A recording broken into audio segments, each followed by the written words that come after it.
কেন নামাজ পড়বা? নামাজে অনেক শান্তি, নামাজে অনেক তৃপ্তি, নামাজে অনেক মজা। আল্লাহর কোরআন অনেক সুন্দর, অনেক শান্তি। তুমি পড়ে দেখো, ওই নারীর ছবিতে শান্তি নাই ভাই।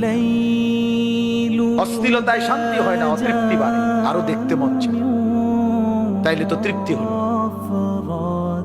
তাইলে তো তৃপ্তি হলো। স্বামী স্ত্রী তো তৃপ্তি হয় হালাল ভাবে, কিন্তু অসভ্যতা জিনা ব্যভিচারে তৃপ্তি হয় না। ওই জানোয়ারের ক্ষুধা আরো বাড়ে, যৌন ক্ষুধা। ওই জানোয়ার একসময় কুত্তার মতো হয়, শুয়োরের মতো হয়। ব্যভিচারী অসভ্য নারী লোভী একদিন কুকুরের মতো হয়ে যায়। ইন তাহমিল আলাইহি ইয়ালহাস, এরপরে কি আও তাতরুকহু ইয়ালহাস। জানেন না এটার অর্থ মিয়া কি?